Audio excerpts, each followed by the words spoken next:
Hello everyone, welcome to IGNOU student zone. आज के इस वीडियो में मैं आपको इंडियाज़ फॉरेन ट्रेड और major problems of India's foreign trade के बारे में बताने वाली हूँ।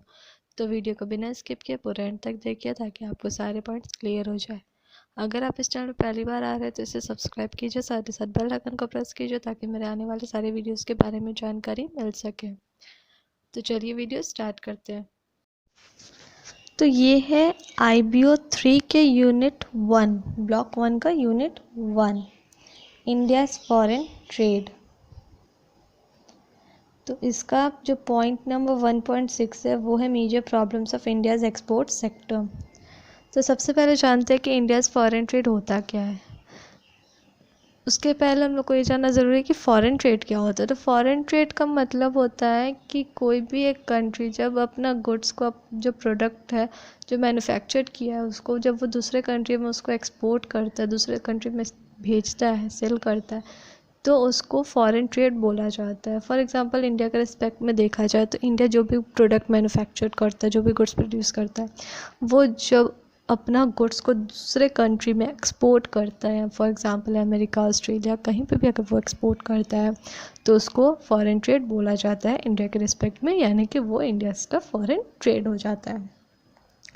तो चलिए अब बात करते हैं इसके जो जो प्रॉब्लम्स इसको फेस करने पड़ रहे हैं। तो जनरली क्या होता है कि एक्सपोर्ट सेक्टर में बहुत सारे प्रॉब्लम्स सबको फेस करने ही पड़ते हैं, इंडिया को भी फेस करने पड़ते हैं बहुत सारे प्रॉब्लम, पर यहाँ पे कुछ प्रॉब्लम्स के बारे में डिटेल में बताया गया है। तो चलिए इसके बारे में एक एक करके बात करते हैं, देखते हैं क्या है। Among the major problems faced by Indian exporters include poor quality image, high costs, unreliability, infrastructural bottlenecks, inadequacy of trade information system, supply problems, faceless presence, uncertainties, procedural complexities and institutional rigidities, etc. तो ये कुछ problems हैं, major problems है जो कि India के export sector को face करना पड़ता है। तो चलिए इसके बारे में एक एक करके डिटेल में जानते हैं कि ये प्रॉब्लम क्यों होता है, कैसे होता है, क्या होता है इसमें। तो सबसे पहले बात करते हैं पुअर क्वालिटी इमेज की। Made in India does not enjoy good reputation in the markets abroad. तो जो मेड इन इंडिया है वो फॉरेन मार्केट में, अब्रॉड में वो कुछ ज़्यादा अच्छा रेपुटेशन नहीं बना पाया अपना। Rather it is considered to be a sign of poor quality, बल्कि क्या होता है, इसको एक साइन माना जाता है पुअर क्वालिटी का। The products manufactured in Japan, Korea and now even China are frequently quoted abroad as examples of dependable quality. Despite the measures taken under the Exports Quality Control and Inspection Act and other laws, our exports continue to suffer because of the quality problem. तो जो जो products manufactured होते हैं Japan, Korea, यहाँ तक कि China में भी, उसको एक अच्छा क्वालिटी का माना जाता है अब्रॉड में, एक डिपेंडेबल क्वालिटी उसका माना जाता है, एक एग्जांपल लिया जाता है उसको कि वो एक डिपेंडेबल क्वालिटी है अब्रॉड में।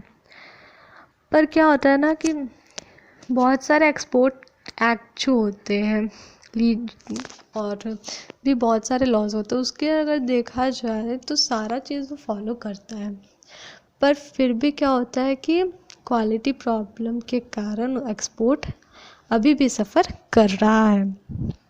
On several occasions, carelessness and lack of commitment on the part of the exporters are also responsible. तो बहुत सारे ओकेजन्स में केयरलेसनेस और लैक ऑफ कमिटमेंट भी एक पार्ट होता है एक्सपोर्टर्स का, जो कि रिस्पॉन्सिबल होता है। कभी कभी कोई केयरलेसनेस दिखा देता है, किसी का कमिटमेंट में कोई कमी हो जाता है, मान लो कितना प्रोडक्ट का ऑर्डर लिया था, कम दे रहा है या फिर कैसे दे रहा है, टाइम पे नहीं दे रहा, तो वो सारी चीज़ भी इसमें मैटर करता है। There is a general impression that a proper export culture is lacking in India. तो एक जनरल इम्प्रेशन बन गया है कि जो प्रॉपर एक्सपोर्ट कल्चर है इंडिया का, वो अभी भी कहीं ना कहीं पीछे है, कहीं ना कहीं लैक कर रहा है। अब बात करते हैं हाई कॉस्ट की। The rate of interest on export finance is substantially higher as compared to other countries. तो इंडिया में क्या होता है, जो रेट ऑफ इंटरेस्ट होता है एक्सपोर्ट फाइनेंस में, वो दूसरे कंट्रीज़ के कंपैरिजन में कहीं ना कहीं ज़्यादा है. It is estimated that interest rate along constitute nearly 15% of the cost of production in India. यह एस्टिमेट किया गया है कि जो इंटरेस्ट रेट है इंडिया में वो करीब 15% है कॉस्ट ऑफ प्रोडक्शन का. मतलब जितना आपका कॉस्ट ऑफ प्रोडक्शन लगा है आपका कॉस्ट प्रोडक्शन करने में, उसका 15% आपको इंटरेस्ट रेट देना पड़ेगा. In India more over the bank charges in India work out to nearly 3% compared to 1% in countries like Japan and Republic of Korea. तो जो बैंक चार्ज करता है इंडिया में वो 3% के करीब है, और जबकि जापान में, रिपब्लिक ऑफ कोरिया, ये सारे कंट्रीज़ में सिर्फ 1% है. तो देखिए यहाँ पे भी 2% का डिफरेंस हो गया है.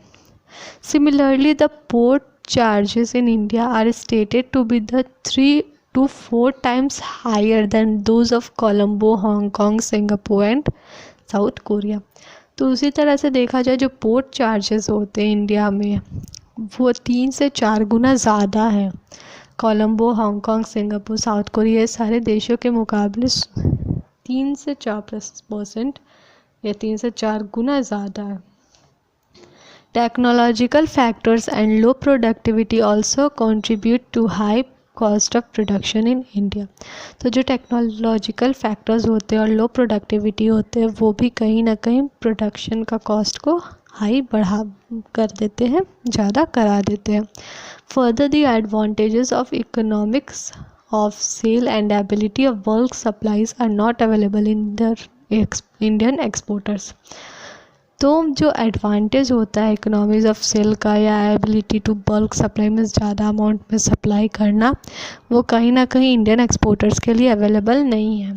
Productivity performance is link to the issue of technology and management. तो जो प्रोडक्टिविटी का परफॉर्मेंस है वो टेक्नोलॉजी और मैनेजमेंट के इशू से लिंक किया गया है. Our policy towards technology has been somewhat lukewarm in encouraging the adoption of modern technology and technological innovations. तो जो हम लोग का जो पॉलिसी है टेक्नोलॉजी की तरफ वो कहीं ना कहीं lukewarm है इंकरेज करने में मॉडर्न टेक्नोलॉजी और टेक्नोलॉजिकल इनोवेशंस को अडॉप्ट करने के लिए. Our traditional export sectors of textiles and jute have already suffered a lot due to lack of modernizations. हम लोग का जो ट्रेडिशनल एक्सपोर्ट सेक्टर्स का टेक्सटाइल्स और जूट का वो ऑलरेडी बहुत ज़्यादा सफ़र कर चुका है लैक ऑफ मॉडर्नाइजेशन के कारण.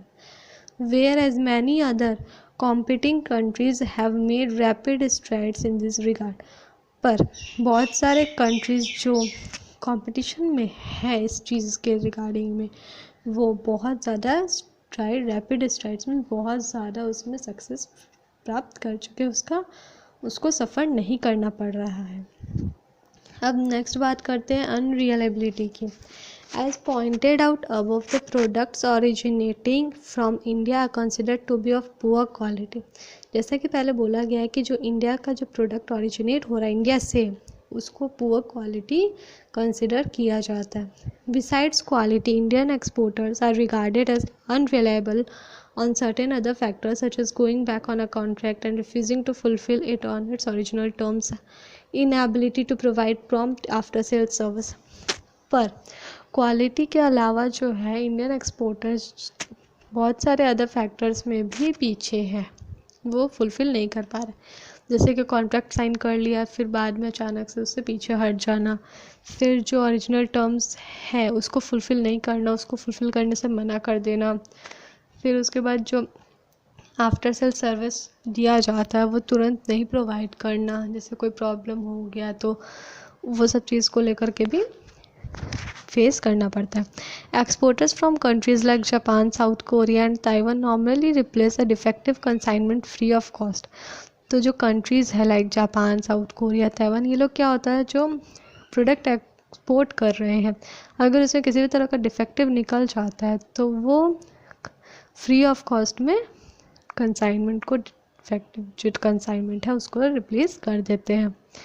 And without taking much time, वो भी कम ज़्यादा टाइम भी नहीं लेते, वो तुरंत उसको रिप्लेस कर देते हैं।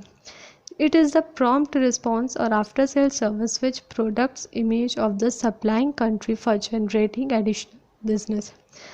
ये एक prompt response है, या तो कहे कि आफ्टर सेल सर्विस है जो कि बताता है कि प्रोडक्ट का इमेज कैसा है, सप्लाइंग कंट्री के बारे में उसको बताता है कि वो उसके साथ और आगे बिजनेस कर सकता है कि नहीं कर सकता है। In sharp contrast, within the framework of our policies and procedural formalities, a quick response for replacing a damaged or defective consignment or for providing a prompt after-sale services more often than not remains a far-fetched idea for Indian exporters. तो क्या होता है ना, sharp contrast में देखा जाए तो जो फ्रेमवर्क जिसके अंडर में पॉलिसीज और प्रोसीजरल फॉर्मेलिटीज़ मीन्स जो बनता है उसमें क्या होता है, उन लोगों को क्विक रिस्पॉन्स करना चाहिए कि जो डैमेज या डिफेक्टिव कंसाइनमेंट है उसको क्विक रिप्लेस करना चाहिए और तुरंत उन लोगों को आफ्टर सेल सर्विस देना चाहिए अगर कोई प्रॉब्लम हो तो उसके लिए। अब बात करते हैं इंफ्रास्ट्रक्चरल बॉटलनेक्स की। In India infrastructural shortages such as energy shortages, inadequate and unreliable transport and communication facilities hinder growth of exports. तो इंडिया में जो इंफ्रास्ट्रक्चरल का शॉर्टेजेस है, जैसे कि एनर्जी का शॉर्टेज हो गया, इनएडुकेट और अनरिलायबल ट्रांसपोर्ट हो गया, कम्युनिकेशन फैसिलिटीज़, ये सब बहुत ज़्यादा अफेक्ट करता है, हिंडर करता है एक्सपोर्ट्स की ग्रोथ को। Power shortages and breakdowns disrupt production schedules. तो जो पावर शॉर्टेज होता है वो ब्रेक डाउन करता है, डिसरप्ट करता है प्रोडक्शन शेड्यूल्स को, इंक्रीज कॉस्ट को बढ़ाता है and adversely affect timely shipment. और इससे क्या होता है कि टाइमली शिपमेंट को भी अफेक्ट करता है, प्रोडक्ट टाइमली नहीं पहुंच पाता है। Improving the transportation system including the expansion and modernization of the port facilities. तो ट्रांसपोर्टेशन सिस्टम को इम्प्रूव करना चाहिए, साथ ही साथ एक्सपेंशन और मॉडर्नाइजेशन भी होना चाहिए पोर्ट फैसिलिटीज़ का। रैशनलाइजेशन ऑफ द चार्जेस का रैशनलाइजेशन भी ज़रूरी है। Improving the procedural systems etcetera are very much essential for the development of the export sector. तो एक्सपोर्ट सेक्टर का डेवलपमेंट के लिए सारी चीज़ों का होना, सही होना, इम्प्रूव्ड होना, ये सब बहुत ज़्यादा ज़रूरी है। नेक्स्ट है inadequacy of trade information system. An effective trade information system is essential for success in a dynamic global market.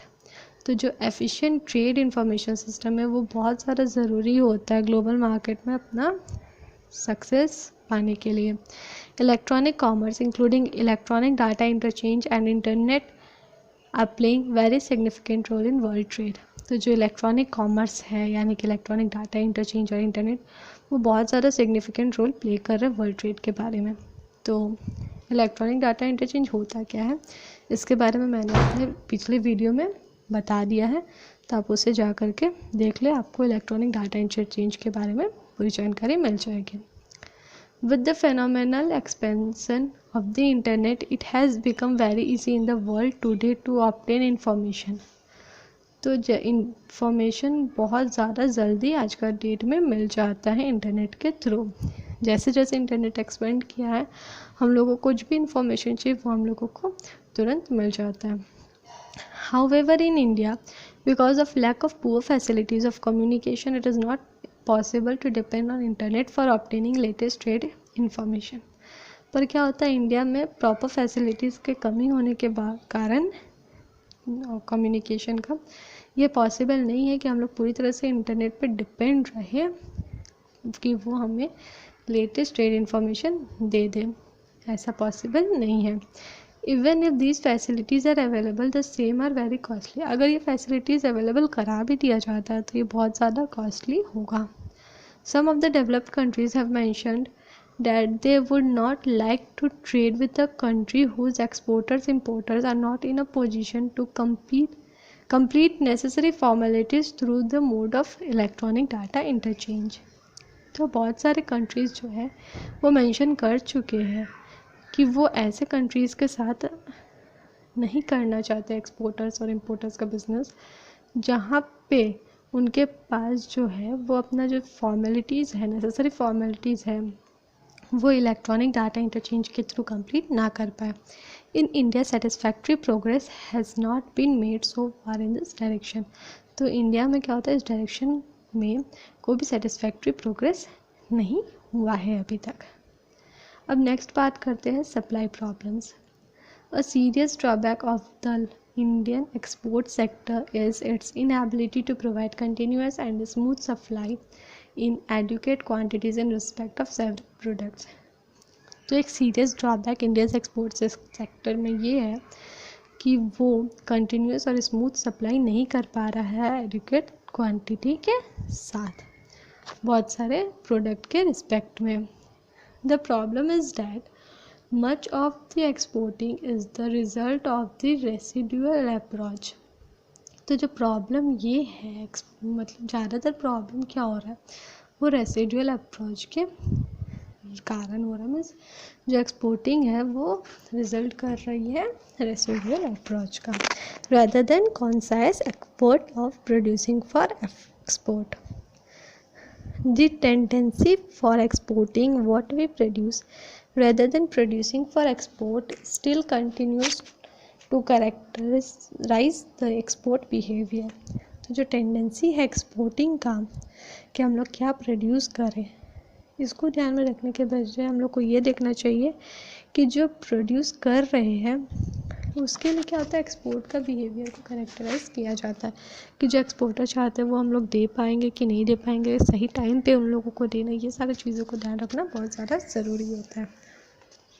अब बात करते हैं faceless presence. Major export items of India like sea food, leather manufacturers, spices etcetera have in many cases a faceless presence in foreign market. तो बहुत सारे export items हैं India के, जैसे सी फूड हो गया, लेदर मैन्युफैक्चरर्स, स्पाइसेस, ये सब क्या होता है, सबका फॉरेन मार्केट में फेसलेस प्रेजेंस है। Although these exports may undergo further processing or repacking in many cases, तो बहुत सारे केसेस में क्या हो जाता है, ये या तो फर्दर प्रोसेसिंग के लिए जाए, उसको या तो रीपैकिंग किया जाए। In several cases the Indian exports are sold in the foreign market in the same condition as they are exported but under foreign brand names। तो बहुत सारे में क्या होता है कि बहुत सारे गुड्स ऐसे ही सोल्ड कर दिए जाते हैं फॉरेन मार्केट में बिना कोई रीपैकिंग के या फर्दर प्रोसेसिंग के, पर क्या होता है उसका एक फॉरेन ब्रांड नेम हो जाता है। मीन्स वहाँ के अकॉर्डिंग जो नेम वो ज़्यादा अच्छा लगे वो हो जाता है। It may also be true that when the product carries a foreign brand name it may fetch a much higher price than the same product with the Indian name. तो ये भी सही है कि जब कोई भी प्रोडक्ट को अगर फॉरेन में बेचा जाए तो फॉरेन ब्रांड नेम के साथ अगर बेचा जाएगा तो बहुत ज़्यादा हायर प्राइस उसके लिए मिल जाएगा, अगर उसके मतलब अगर वो इंडियन नेम के कंपैरिजन में बेचे तो। जैसे अगर इंडियन नेम के में बेचेगा तो उस प्रोडक्ट के लिए उसको ज़्यादा प्राइस नहीं मिलेगा, लेकिन यही अगर वो फॉरेन ब्रांड नेम के साथ अपना प्रोडक्ट को बेचेगा तो प्राइस ज़्यादा मिलेगा। अब लास्ट पॉइंट है uncertainties, procedural complexity and institutional rigidities. One of the defects of our trade policy regime has been the uncertainty about future policies, incentive schemes etc। तो सबसे जो इम्पॉर्टेंट डिफीट्स होता है हम लोग के इंडियन ट्रेड पॉलिसी में वो है कि उनको फ्यूचर पॉलिसीज और इंसेंटिव स्कीम्स एक्सेट्रा ये सब के बारे में वो लोग अनसर्टेन है। In order to bring some stability in this direction the export import policy has been given a 5 years span. तो इस डायरेक्शन को स्टेबल बनाने के लिए उन लोगों को इम्पोर्ट एक्सपोर्ट पॉलिसी दिया गया है 5 years का। However, still every year a large number of amendments in the EXIM policy are affected। पर फिर भी क्या होता है, हर साल लार्ज नंबर ऑफ अमेंडमेंट्स जो है वो अफेक्ट हो रहे हैं इस एग्जिम पॉलिसी के कारण। There have been reports of loss of exports worth hundred of crores of rupees due to the problem of interdepartmental coordination। फिर भी ये रिपोर्ट आया है कि जो लॉस होता है एक्सपोर्ट का वो 100 करोड़ रुपीज़ का है, और ये प्रॉब्लम मेनली अराइज होता है इंटर डिपार्टमेंटल कोऑर्डिनेशन के कारण। With regard to export documentation and formalities, it has been observed that most of the existing procedural and documentation formalities prescribed by different authorities have been developed to suit their own individual requirements without much regard to the repercussions they might have on the total export activity.